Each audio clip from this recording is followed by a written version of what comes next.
Olá pessoal, bem-vindos ao Fator Paranormal. Eu sou Cris de Pascoal e hoje nós vamos falar das Crônicas de Dirko, contada por Anton Parks, o que relata algumas histórias encontradas nas tábuas sumerianas.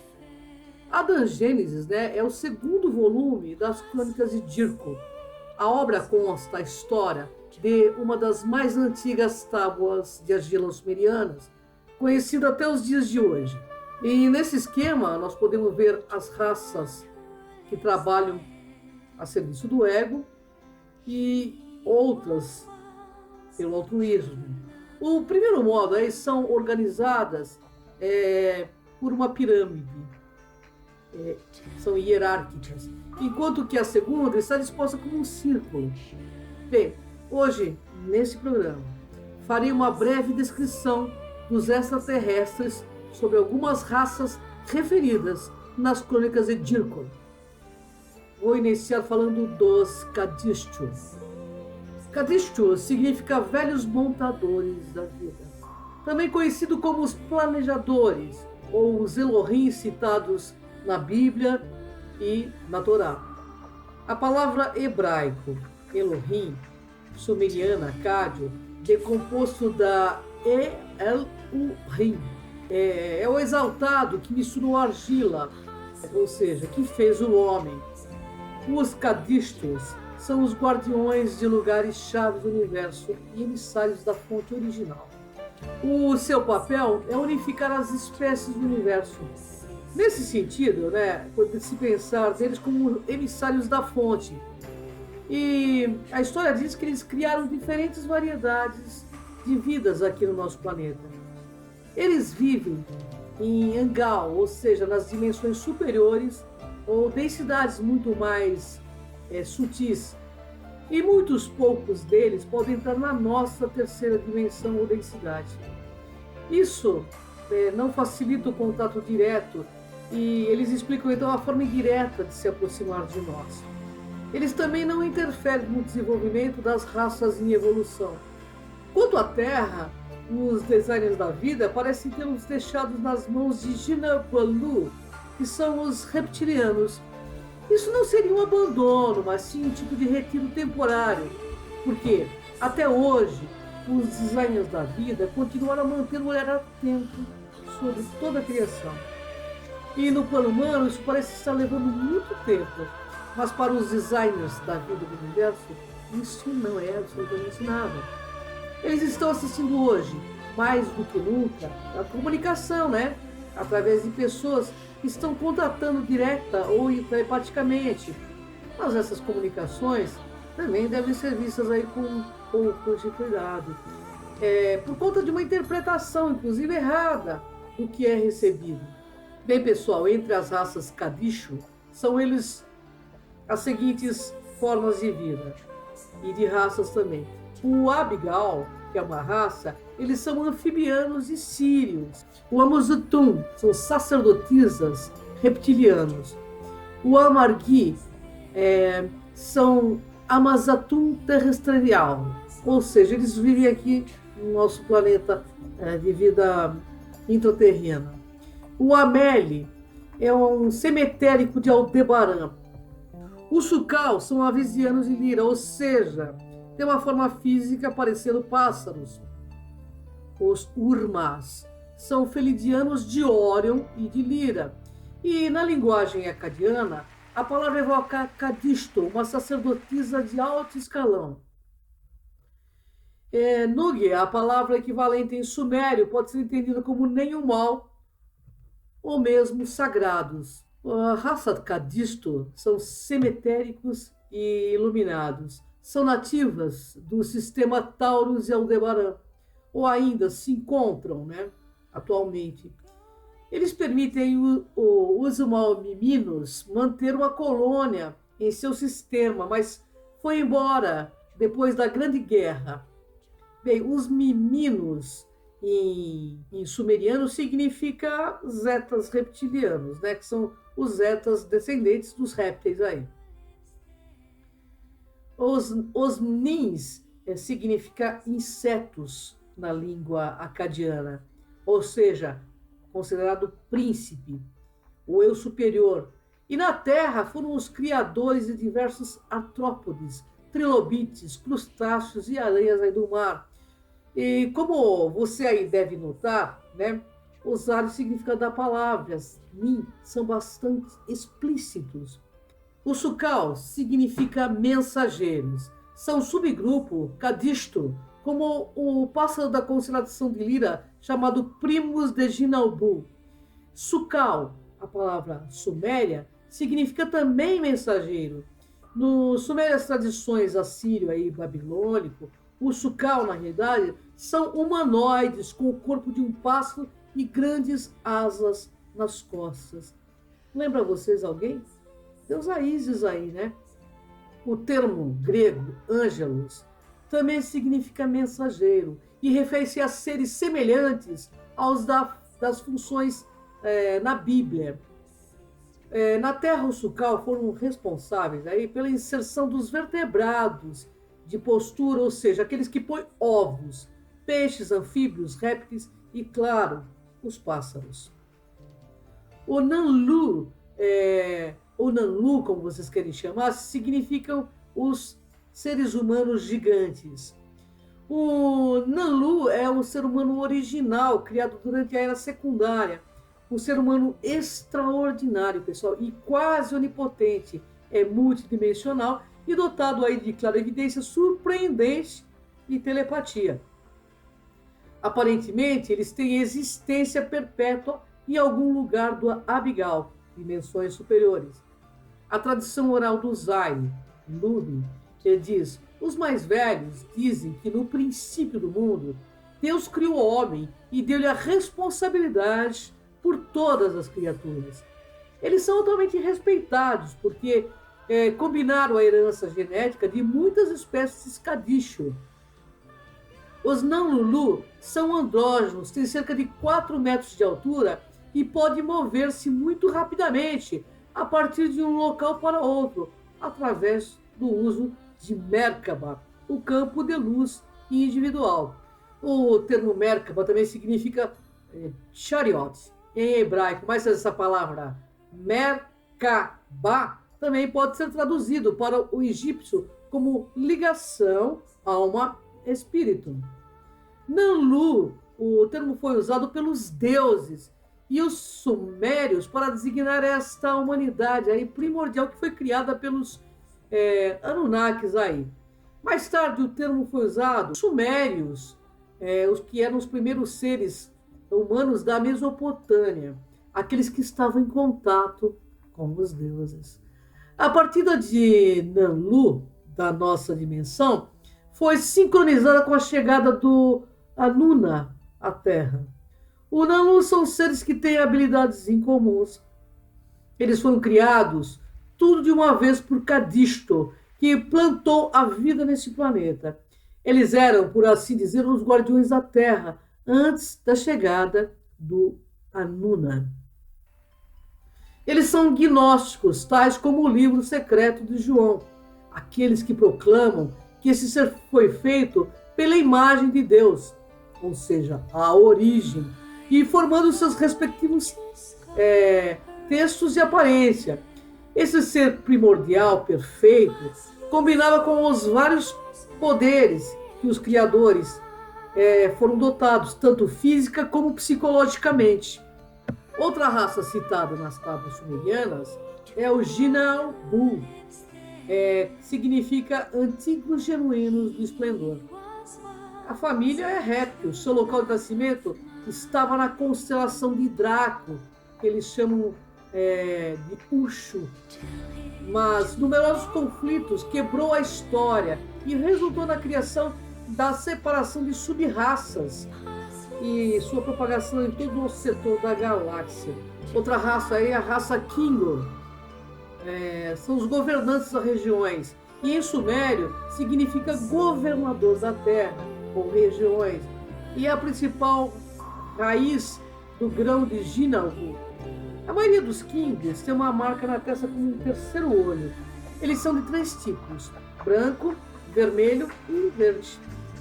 Kingo branco, também chamado de Kingo Babar, e Kingo albinos ou Kingo royals, são a realeza, localizada hoje na constelação de Áquila. Eles são a maior de todas, Kingo, e entre todas de Nabu, são mais de perto que se assemelham aos seres humanos. Alguns têm asas e chifres e outros não. Eles não gostam de se misturar com os outros porque eles se sentem superiores ao resto do Jinalbu. Seu emblema é Urim, a águia. Originalmente, o Kingo albino era a autoridade dominante na constelação de Draco, onde criaram o Uzungal. Mais tarde, eles migraram com eles para a constelação de Lira.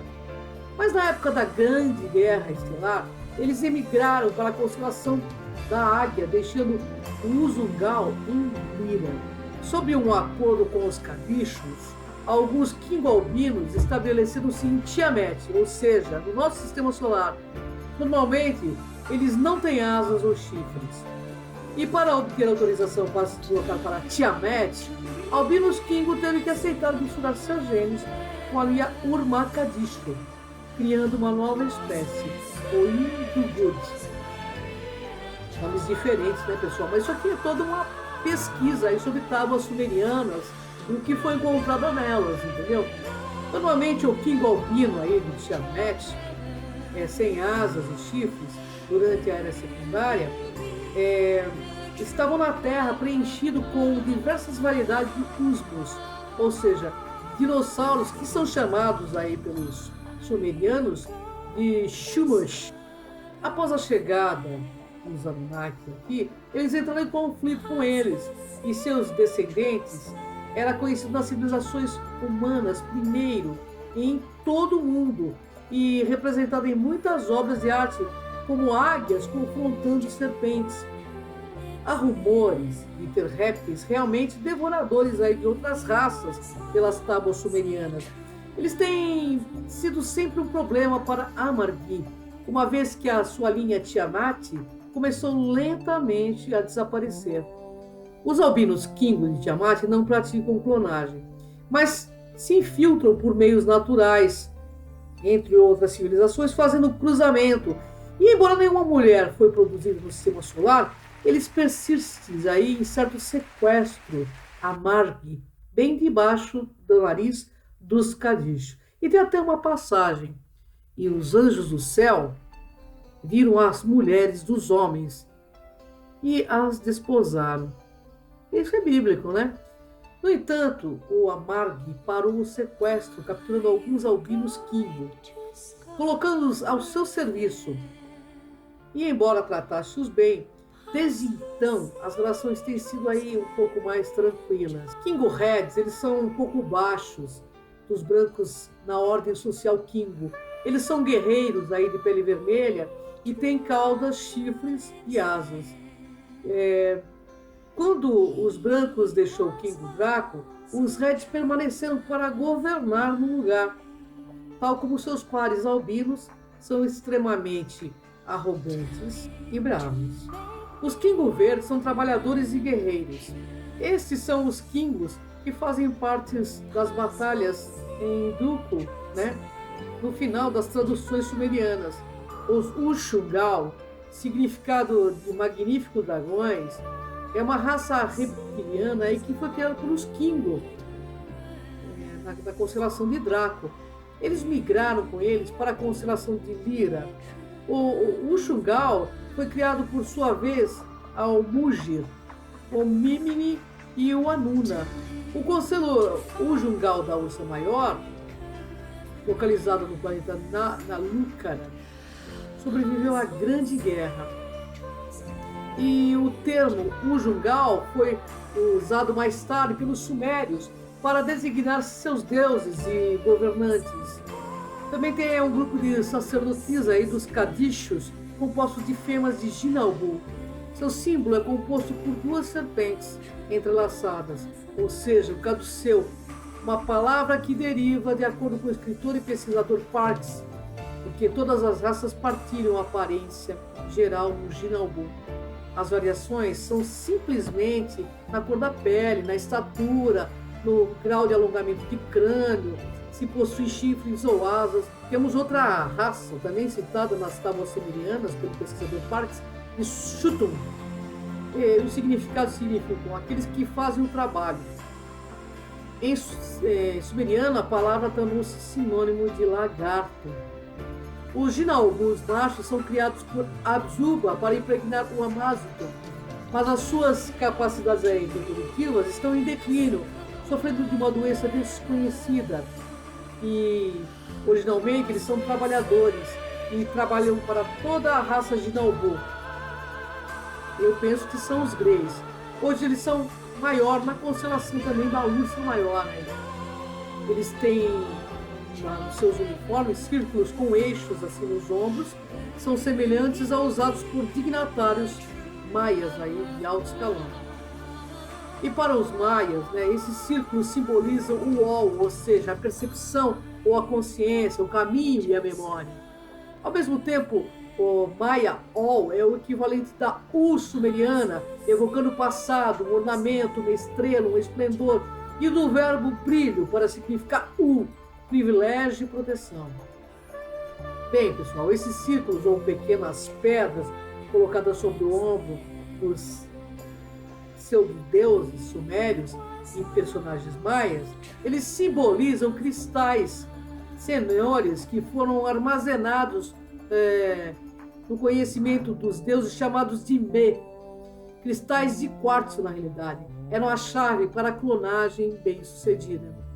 Seu nome aí transmite a sensação de Harmi, referência divina, mas a tradução rigorosa sumeriana dá o significado de mãe brilhante que mantém ou aquele que restaura. O Amarji e sua rainha, Din, Meg, vive no coração do Abzu, na cidade de Salim, que significa a eternidade, ou seja, as outras dimensões superiores. A sua missão original na Terra tem sido a de restaurar o planeta, o que foi danificado por múltiplas ações militares e manipulações genéticas conduzidas por Kingo, tal como o desenvolvimento dos dinossauros. Em um período aí posterior, conta-se que Amargi eram guiados por sua rainha, de Meg, para supervisionar os escravos humanos que trabalhavam nos domínios agrícolas dos Anunas ou Anunais. O símbolo Ama, em sumeriano, era o termo usado para Amarji. Representa um pilar sagrado, deidades celestes adoravam a atribuída e tão humana em um culto religioso. A estrela do meio indica divindade.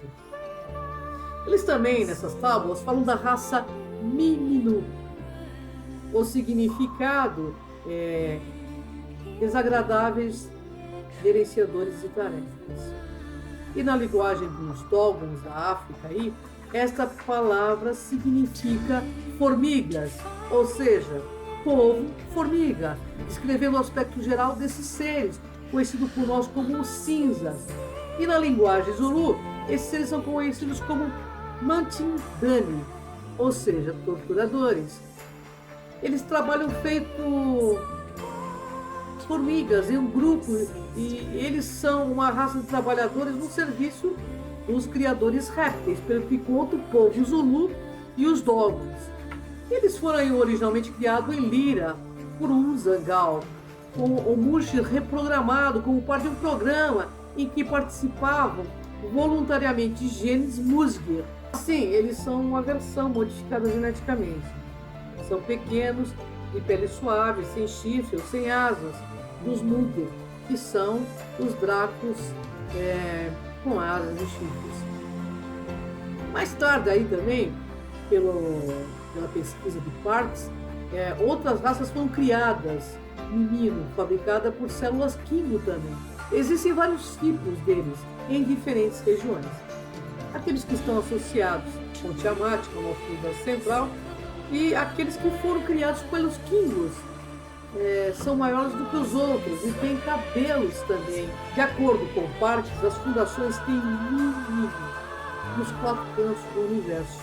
E mencionam que eles tinham horror pelas maneiras desrespeitosas, frias, cínicas dos anões. Miminu também lembra aí os Minions, né? Do malvado favorito. Então os desenhos também fazem uma cópia, né? Da história real. E é bom a gente ficar a par disso, né? Agora vamos falar dos Urmas, que são os leões, né? Na pronúncia sumeriana Urbaja. Também conhecido como o exército dos Elohims. São guerreiros de Cadisto, da constelação de Órion. Eles têm aparência felino-humanoide.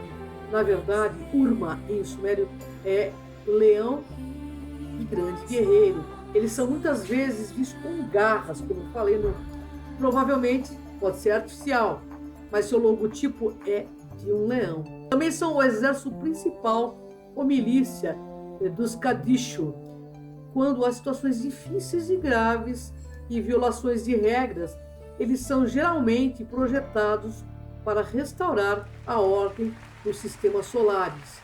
Por essa razão, já foram encontrados várias vezes em nosso sistema solar e são citados também no Mahabharata. São considerados como guerreiros do último recurso, porque eles possuem poderes inimagináveis e são removidos de combate só a pedido do Conselho Superior Elohim. Há 65 milhões de anos atrás, eles tinham a missão Urma de limpar o planeta Terra. Assim como hoje comandam portais estelares dela. Ginalbu tem várias colônias governadas por 3 rainhas que escaparam então dessa grande guerra estelar e são colocados com seus protetores Urmash. Essa parece ser uma situação excepcional, porque os leões Urmash são bastante independentes, viu? Em muitos casos, eles têm genes em Tiamat, ou seja, nosso sistema central aqui, e fizeram uma formação de uma corrida híbrido notável pelo universo. E sempre que possível, Cadisto permite aos Urmajá que pode evoluir sem muita dificuldade na frequência aqui, ligado e misturado com espécies que têm dificuldade em obter o seu nível de frequência. Essa atividade de Urmajá trabalha para reequilibrar a consciência Ginalbu através da mistura com eles. Vou falar da raça de Abigal, que significa grandes sábios na língua acádio-sumeriana, também conhecida pelo nome de Apikalu e seu nome Dogon, Nomino, é um subgrupo dos Kadushu, a partir do sistema de Sírio. Eles são anfíbios. Eles têm dedos com membranas, sangue esverdeado, sendo geneticamente relacionado com o Ginalbu. Seu crânio é ligeiramente alongado, mas são como os de Ginalbu. Eles são idênticos aos sumérios nas representações do Abigal. Dizem eles que são os diretores aí do Enki. Você sabe quem é Enki? O irmão do Enlil, que era um Anunnaki que fez a mistura híbrida da raça humana. Anton Parks relata, pessoal, que esta é a representação mais próxima que temos de Abigail Sirius. O Dogon, claro, sempre afirmaram que Sirius é a casa do Nominu. E há cerca de 60 milhões de anos atrás, o Abigail teve o cuidado da fauna marinha da Terra, especialmente com baleias e golfinhos, cujo papel principal foi para reequilibrar a taxa vibratória do Ki, de terceira densidade, porque naquela época era extremamente baixa. Então, pessoal, o assunto é muito vasto. Não acredite no que estou dizendo, isso é uma pesquisa. Parks teve a ousadia de pesquisar e colocar essa tradução para que nós soubéssemos que não foi só uma raça que interferiu no planeta, foram várias. E ele disse claramente que nessas tábuas consta que o primeiro Adão foi uma combinação genética do ser humano e de um macaco. E que Adão era a mistura genética de um cubi e de um quingo verde, que tinha a pele negra e também tinha uma cauda. Ou seja, nós tínhamos uma ligação genética reptiliana. Mas o Kingo não tinha responsabilidade por essa criação. Suas células foram incluídas aí para marcar o domínio de Uzungal Anuna em Kingo, ou seja, para que esses seres conseguissem ser dominados. E esses seres somos nós.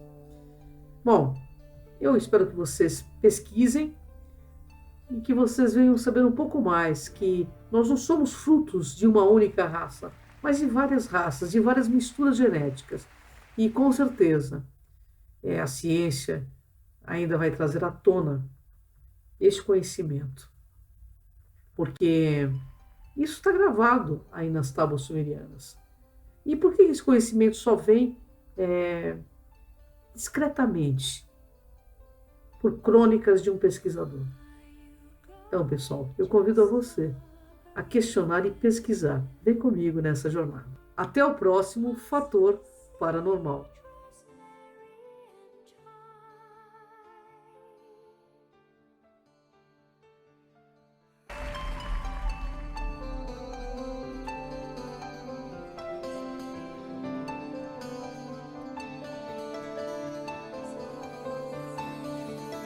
Are you going to sky?